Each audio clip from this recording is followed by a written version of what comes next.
You're walking through the marble corridors of a Renaissance palace, your silk slippers whispering against stones that have witnessed centuries of secrets. The air is heavy with the scent of roses and incense, but beneath it lurks something else, something darker that makes your stomach turn. You pass portrait after portrait of pale, ethereal women draped in jewels worth more than kingdoms, their eyes holding depths of suffering that no amount of gold could ever heal. Their faces share an unsettling similarity, the same jutting jaw, the same distant gaze, the same aura of profound sadness that seems to seep from the very paint itself. You pause before one portrait, a young woman barely out of childhood, her delicate hands folded over a swollen belly. She stares back at you with eyes that have seen too much, lived through horrors that would break lesser souls. The nameplate reads simply, Maria Anna, Archduchess of Austria, but it tells you nothing of the nightmare that defined her existence. You realize with growing horror that this woman, like so many others whose faces line these walls, was not just a victim of her time, but of something far more sinister, something that her own family had created through generations of calculated cruelty, disguised as tradition. This is not a story about love or romance or fairy tale endings. This is the story of women who paid the ultimate price for their ancestors' obsession with genetic purity, who suffered and died so that bloodlines could remain untainted by common blood. Their pain echoes through these halls even now, a testament to what happens when human beings are treated as nothing more than breeding, stock in service of an ideology that valued lineage over life itself. The practice of royal inbreeding wasn't born from ignorance or accident. It was a deliberate strategy, carefully planned and methodically executed by some of the most powerful families in European history. For centuries, these dynasties believed that their blood was literally different from that of ordinary people, blessed by divine right, purified by generations of careful breeding. They saw themselves as living gods, and like the pharaohs of ancient Egypt, they believed that only unions between their own kind could preserve this supposed divine essence. The Habsburg family of Austria and Spain became the undisputed masters of this twisted art. Their empire stretched across continents. Their influence shaped the course of world history, and their marriage strategies became the template that other royal houses would follow for generations. But what they created wasn't a dynasty of gods. It was a genetic nightmare that would consume their own daughters and granddaughters in ways that defy human comprehension. Picture the cold calculation behind these arrangements. Marriage contracts negotiated like business deals, with human lives as the currency. Children promised to their own relatives before they could even walk. Their futures decided by men who measured worth in bloodline purity rather than human happiness. These weren't marriages born of love or even political convenience. They were breeding experiments conducted on a royal scale, with each generation becoming more isolated, more damaged, more cursed by the genetic poison their ancestors had willingly consumed. The mathematics of destruction were simple but devastating. When cousins marry cousins generation after generation, harmful genetic traits that would normally remain hidden begin to surface. Each union between relatives increased the likelihood that children would inherit not one but two copies of damaged genes. What started as barely noticeable family traits, a slightly prominent jaw here, a tendency toward melancholy there, became increasingly severe with each generation until some Habsburg descendants could barely function as human beings. But the true victims of this systematic genetic destruction were the women. While their brothers might inherit thrones and command armies despite their deformities, the women faced a different kind of hell. They were expected to marry, usually their own relatives, and produce healthy heirs despite carrying genetic damage that made normal childbearing nearly impossible. They lived with the constant knowledge that their primary value lay in their ability to give birth, yet their genetic inheritance made successful pregnancy a nightmare of miscarriages, infant deaths, and personal suffering. The psychological toll was perhaps even worse than the physical damage. These women grew up surrounded by evidence of their family's genetic decline. They saw it in the portraits of their ancestors, in the struggles of their siblings, in their own reflections in palace mirrors. They understood, often from childhood, that they were not just individuals, but the latest victims in a multi-generational catastrophe that showed no signs of stopping. Consider the horror of growing up as a Habsburg princess in the 16th or 17th century. Your childhood playmates are your cousins, who are also your potential future husbands. Your education focuses not on developing your mind or talents, but on preparing you for marriage to a relative whose genetic makeup mirrors your own damaged inheritance. You learn languages and music and dancing, but all of these accomplishments exist solely to make you more attractive to the uncle or cousin who has been chosen as your spouse. The marriage negotiations themselves read like livestock breeding records. Court physicians would examine potential brides like prize cattle, documenting their physical characteristics, their reproductive potential, their family's history of successful births. Letters between royal courts contained clinical descriptions of young women's bodies, their fertility prospects, their likelihood of producing male heirs. These princesses were reduced to their biological functions, valued only for their wombs and their ability to continue bloodlines that were already poisoned beyond redemption. The wedding ceremonies were elaborate affairs, celebrations that masked the horror of what was actually taking place. Thousands would gather to witness the union of cousins or uncles and nieces, cheering for alliances that were actually genetic disasters in royal clothing. The brides, often still children themselves, would walk down cathedral aisles wearing smiles that hid their terror of what awaited them in the marriage bed. The honeymoon period, if it could be called that, often revealed the full extent of the genetic damage that both partners carried. Husbands who couldn't function sexually due to their own inherited problems. Wives whose bodies were so malformed that normal intimacy was impossible. Couples who shared not just bloodlines, but psychiatric disorders that made emotional connection nearly impossible.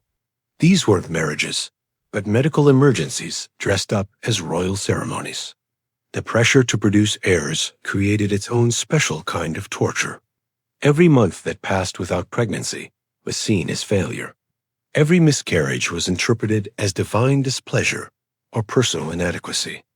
The women who managed to carry children to term often watched helplessly as their babies died within days or weeks, victims of genetic defects that made survival impossible. Those whose children lived faced the horror of seeing their own genetic damage reflected in their offspring, knowing that they had passed on the curse to another generation. Palace records from this period read like medical case studies in human suffering. Court physicians documented seizure disorders, developmental delays, physical deformities, and psychiatric conditions with clinical detachment. These weren't just individual tragedies, but systematic evidence of what happens when genetic diversity is sacrificed on the altar of bloodline purity. Yet despite this mounting evidence, a practice continued, driven by political ambition and ideological blindness that valued theoretical genetic superiority over obvious human suffering. The women at the center of these genetic experiments weren't just statistics or historical footnotes. They were real people with real dreams, real fears, and real pain. They wrote letters to family members describing their suffering, kept diaries documenting their struggles, and left behind evidence of lives lived under impossible circumstances. Their stories, when we take the time to truly hear them, reveal not just the horror of systematic inbreeding, but the incredible resilience of the human spirit under conditions that should have broken anyone. Tomorrow, we'll step into the private chambers of these forgotten women, beginning with Maria Anna of Austria, whose life became a case study in the price of genetic purity. Her story begins in the winter of 1634, in a palace where shadows seemed to gather in every corner, as if the very walls knew what horrors they contained. Maria Anna entered the world carrying the accumulated genetic damage of 16 generations of Habsburg inbreeding, her tiny body already twisted by forces set in motion centuries before her birth.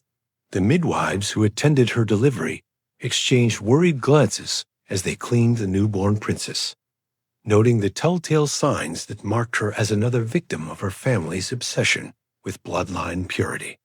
From her earliest memories, Maria Anna understood that she was different, broken in ways that no amount of royal privilege could repair. While other children ran through palace gardens, she struggled to take a dozen steps without her spine sending bolts of agony through her small frame. Her jaw protruded so severely that eating became a daily ordeal, each meal requiring careful preparation by servants who cut her food into tiny pieces that she could manage to chew and swallow. But the physical pain was nothing compared to the psychological torture of understanding why she suffered.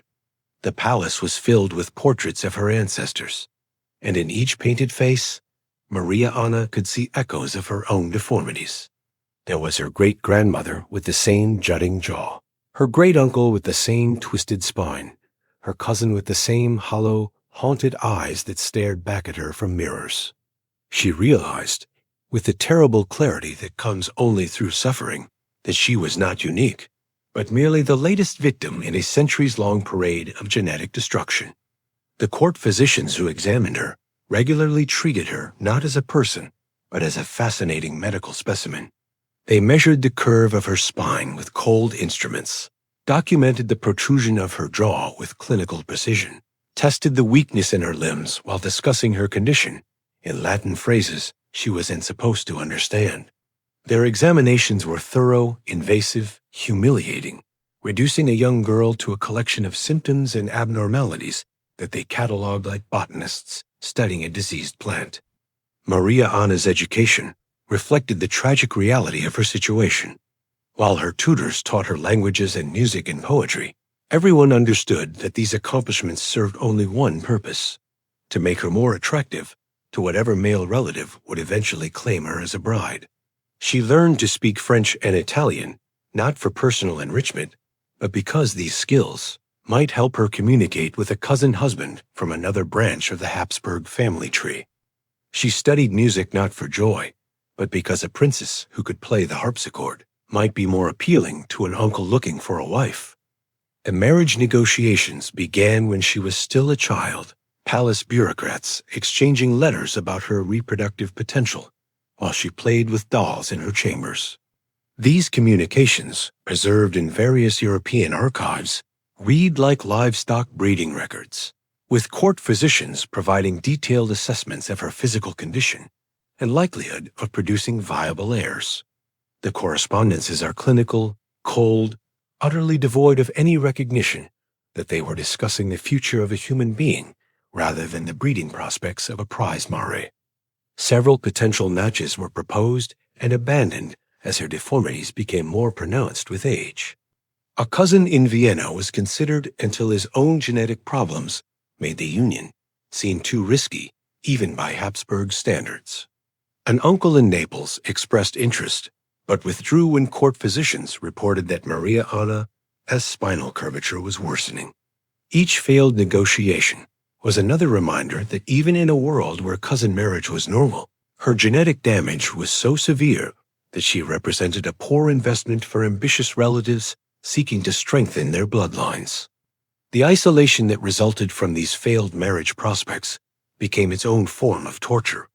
Maria Anna spent her days in dimly lit chambers, curtains drawn to hide her from the world and the world from her. She developed an voracious appetite for books, her sharp mind finding refuge in stories of people who married for love rather than lineage, where children weren't born carrying the sins of their ancestors in their very bones. But reality always intruded, usually in the form of another medical examination or another letter from a potential suitor as representatives, politely declining the honor of her hand in marriage. The servants who attended her spoke in whispers about the Habsburg curse, crossing themselves when they thought she wasn't looking. They had seen what happened to previous generations of inbred princesses, the pattern of suffering that seemed to worsen with each passing decade. Some claimed the family was cursed by God for their pride. Others whispered about witchcraft or ancient sins that demanded generational punishment.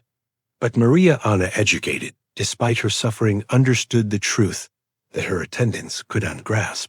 This was an supernatural punishment, but the inevitable result of genetic mathematics, the compound interest of harmful traits accumulating over centuries of cousin marriages. Her religious education took on a particularly cruel dimension, as court chaplains taught her to view her suffering as divine will. They explained that God had chosen to test her through physical affliction, that her pain was evidence of his special attention, that her deformities were opportunities for spiritual growth. This theological framework added guilt to her already overwhelming burden, making her feel responsible for failing to find joy in circumstances that would have broken anyone. The priests meant well, but their attempts to provide comfort only deepened her sense of isolation and self-blame. The palace routine revolved around managing her various ailments and limitations. Mornings began with servants helping her dress, a process that required careful positioning to avoid triggering spinal spasms. Meals were elaborate affairs, involving specially prepared foods and custom utensils designed to accommodate her jaw deformity. Evenings were spent in carefully orchestrated activities that wouldn't tax her limited physical abilities. Every aspect of her day was structured around her genetic inheritance, a constant reminder that she existed not as an individual, but as a victim of her ancestors' choices. As she entered adulthood, the failed marriage negotiations took on a desperate quality. Her parents, themselves products of cousin marriage and carrying their own genetic burdens, understood that their daughter's window for finding a suitable husband was closing. They began considering matches that would have been rejected earlier, relatives whose own deformities might complement rather than compound her problems. These discussions, conducted in whispered conferences between her parents and various court advisors, treated her like a damaged good that needed to be moved before it lost all value entirely. The psychological impact of overhearing these conversations cannot be overstated.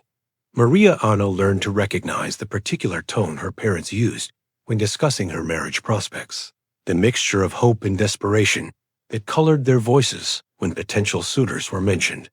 She understood that her primary value lay in her ability to produce heirs, yet her own physical condition made the prospect of pregnancy terrifying.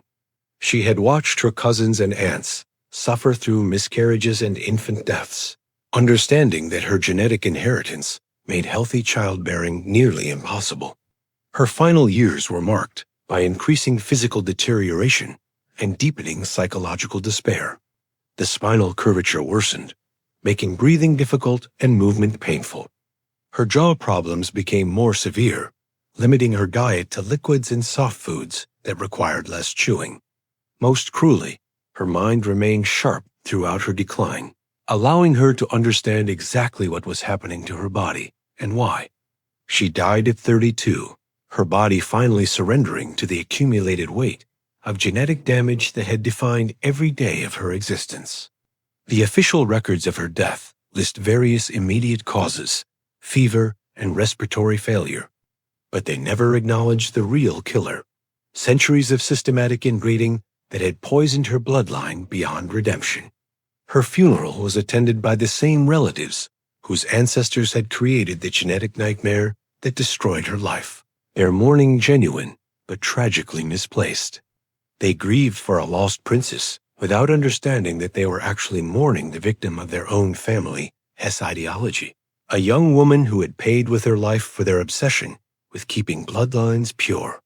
But Maria Anna's story, heartbreaking as it is, represents only the beginning of our journey into this world of genetic horror. Her suffering, terrible though it was, pales beside the psychological torment endured by women whose genetic inheritance included not just physical deformity, but severe mental illness. From the mountains of Spain comes perhaps the most haunting example of how genetic inheritance could shatter not just bodies but minds. Joanna of Castile, born in 1479 to the Catholic monarchs Isabella and Ferdinand, seemed destined for greatness when she drew her first breath. Her parents ruled over a united Spain that had expelled the Moors and funded Columbus's voyages to the New World. Yet beneath this veneer of triumph lay the same genetic poison that had claimed Maria Anna, for Isabella and Ferdinand were cousins, part of the tangled web of European royalty that had been intermarrying for generations. Juana's childhood showed no obvious signs of the madness that would later consume her. She was brilliant, educated in multiple languages, trained in music and philosophy. But the seeds of destruction were already planted in her genes, waiting for the right circumstances to bloom into full psychological catastrophe. The first cracks appeared after her marriage to Philip the Handsome of Burgundy, a union arranged to cement political alliances between Spain and the Habsburg territories. Philip was everything his nickname suggested: beautiful, charming, utterly ruthless. But he was also cruel, unfaithful, and manipulative in ways that would have challenged even the strongest mind. For Juana, already genetically predisposed to psychological instability, his treatment became the trigger that unleashed the madness lurking in her bloodline. She developed an obsessive, desperate love for her husband that others interpreted as insanity, but which might have been the natural response of a woman already struggling with inherited mental illness. The real horror began when Philip died suddenly in 1506, possibly from poison, leaving Juana a widow at 27. Her grief transformed into something darker, more disturbing than simple mourning. She refused to allow Philip's burial, traveling across Spain with his coffin, opening it regularly to kiss his decomposing corpse. The image is nauseating, but it speaks to a deeper truth about her condition. Juana had been so isolated, so deprived of genuine human connection, that even death couldn't break her attachment to the one person who had shown her attention, however cruel. Her father Ferdinand saw an opportunity in her breakdown. He declared her mentally unfit to rule and had her confined to the royal convent of Santa Clara in Tordesillas, where she would spend the next 46 years of her life. The conditions were deliberately harsh, designed not to treat her illness, but to ensure she remained politically neutralized. She was kept in cold, dark rooms, given minimal food, denied basic hygiene facilities. Her attendants reported that she would go weeks without washing, tear her clothes to shreds, scream for hours at a time. But here lies the crucial question that haunts Juana's story. Was she truly mad, or was she driven to madness by circumstances? Modern historians increasingly believe her insanity was largely manufactured, a convenient excuse to remove a legitimate queen from power. Her behavior, while extreme, can be understood as the natural response of someone suffering from severe depression and anxiety, conditions exacerbated by decades of isolation and psychological abuse. The genetic predisposition was real, but the political persecution that followed made recovery impossible. The pattern becomes even clearer when we examine her family medical history. Juana's grandmother had suffered similar episodes of what court physicians called melancholy madness. Her daughter Catherine would later display signs of severe psychological disturbance. Her son Charles V, despite ruling a vast empire, struggled with depression and anxiety throughout his life. The genetic inheritance was undeniable, passed down through generations of Habsburg, inbreeding like a family curse that grew stronger with each passing decade.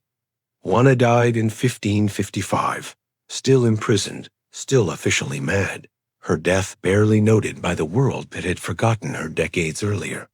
She had been erased from public memory, written off as an inconvenient madwoman rather than acknowledged as a victim of systematic genetic destruction. Her story became a cautionary tale about female hysteria rather than a warning about the dangers of royal inbreeding, her real suffering obscured by political convenience and medical ignorance. But Juana's tragedy was far from unique. Across the Habsburg territories, similar stories played out with heartbreaking regularity. In Vienna, Prague, and Madrid, royal women struggled with inherited mental illness, while their families alternately exploited and concealed their conditions. These women became political pawns twice over, first through arranged marriages that served dynastic interests, then through diagnoses of madness that removed them from any position of influence or power. The Spanish infantas of the late 17th century represent perhaps the most concentrated example of genetic catastrophe in European history. These daughters and granddaughters of Charles II of Spain, himself so inbred that his parents were more closely related than typical brother and sister pairs, suffered from every conceivable manifestation of genetic damage. Their childhood medical records read like textbooks on the consequences of systematic inbreeding. Maria Margarita, born in 1651, couldn't speak clearly until age 7 and showed signs of what modern medicine would recognize as severe developmental delays. Her sister Maria Teresa suffered from epileptic seizures so violent that she required constant supervision, her jaw so malformed that she could consume only liquid foods. These children grew up in the Alcazar of Madrid, a palace that had become more hospital than royal residence, attended by teams of physicians who documented their various ailments with clinical fascination, but offered no real treatment.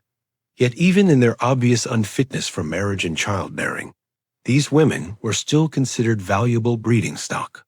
European courts received detailed medical reports on their conditions, not out of concern for their welfare, but to assess their potential value in marriage negotiations.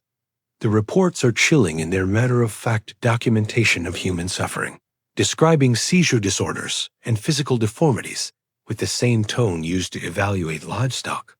Maria Margarita was eventually married to Leopold I, Holy Roman Emperor, the same man who had previously been widowed by another Habsburg cousin. The marriage was a disaster from its first day. Maria Margarita's developmental problems made it impossible for her to understand her marital duties, while her physical ailments made intimacy traumatic for both partners. She died within 3 years, her body unable to withstand the stress of pregnancy and childbirth, on top of her existing genetic burdens. The psychological torture these women endured cannot be adequately described. They lived with the constant knowledge that their primary value lay in producing heirs, yet their genetic inheritance made successful pregnancy nearly impossible. Every month brought either the disappointment of failed conception or the terror of another pregnancy that would likely end in miscarriage or infant death. Those who did carry children to term often watched helplessly as their babies died within days, victims of genetic defects too severe to sustain life. Court records from this period preserve heartbreaking details of their suffering. Letters between royal women describe miscarriages that left them bedridden for months, children born so deformed they couldn't survive outside the womb, the constant fear that accompanied each new pregnancy. They write of feeling cursed, abandoned by God, responsible for failures that were actually the inevitable result of centuries of genetic isolation. The medical ignorance of their time added another layer of cruelty to their suffering. Court physicians, lacking any understanding of genetics, attributed their problems to moral failings, divine punishment, or mysterious female weaknesses. Treatments ranged from useless to actively harmful, bloodletting and purging that weakened already fragile bodies, bizarre herbal concoctions that did nothing to address genetic problems, prayers and religious ceremonies that provided comfort but no cure. Perhaps most tragically, many of these women blamed themselves for their inability to fulfill their reproductive duties. They had been raised to believe that producing healthy heirs was their sacred obligation, their only real purpose in life. When pregnancy after pregnancy ended in failure, they interpreted their struggles as personal inadequacy rather than the inevitable result of genetic damage. This self-blame added psychological torture to physical suffering, creating cycles of depression and anxiety that made their already difficult lives nearly unbearable. The system perpetuated itself through willful blindness and political calculation. Royal courts maintained detailed records documenting the health problems plaguing inbred bloodlines, yet continued arranging cousin marriages for short-term political advantage. The evidence was overwhelming, but financial and territorial considerations always outweighed human welfare. Each generation of rulers convinced themselves that their particular marriage would be different, that somehow their children would escape the genetic curse that had claimed their predecessors. As we reach the end of these tragic stories, we must confront an uncomfortable truth about the legacy of royal inbreeding. The women whose suffering we've had documented weren't just victims of historical ignorance, but casualties of a system that deliberately prioritized ideology over human welfare. Their pain served as unwitting evidence for the development of modern genetics, their tragic outcomes providing crucial data about heredity and genetic diversity that would eventually help prevent similar disasters. But this scientific legacy doesn't diminish the horror of their experiences or excuse the calculated cruelty that created their suffering. These were real women with real hopes and dreams, daughters who deserved love rather than exploitation, mothers who should have been able to hold healthy children instead of watching them die from inherited defects. Their stories remind us that progress built on human suffering carries a moral weight that transcends any scientific benefit it might provide. The curse of keeping bloodlines pure finally ended not through enlightenment, but through genetic exhaustion. The Habsburg line became so damaged that it could no longer reproduce itself. The final male heirs too deformed to function sexually, the women too genetically compromised to carry children to term. Charles II of Spain, the last Habsburg king, died childless in 1700, his body so twisted by inbreeding that autopsy reports read like catalogs of genetic abnormalities. Today, as we walk through those same marble corridors where these women once suffered in silence, their portraits still watch us with eyes that hold depths of pain no amount of royal splendor could heal. Their faces remind us of the price paid for genetic purity, the human cost of treating people as breeding stock rather than individuals deserving of dignity and choice. In their silent testimony lies a warning that echoes across the centuries, that no ideology, no matter how deeply held, justifies the systematic destruction of human lives. The women we remember today, Maria Anna with her twisted spine, Juana with her shattered mind, the forgotten Spanish infantas with their catalog of genetic horrors, were not just historical curiosities, but human beings whose suffering should never be forgotten. Their legacy lives on, not in the bloodlines their ancestors tried so desperately to preserve, but in our understanding of why such preservation was always doomed to fail. They paid the ultimate price so that we might learn what their tormentors refused to see. That true nobility lies not in the purity of blood, but in the recognition of our common humanity.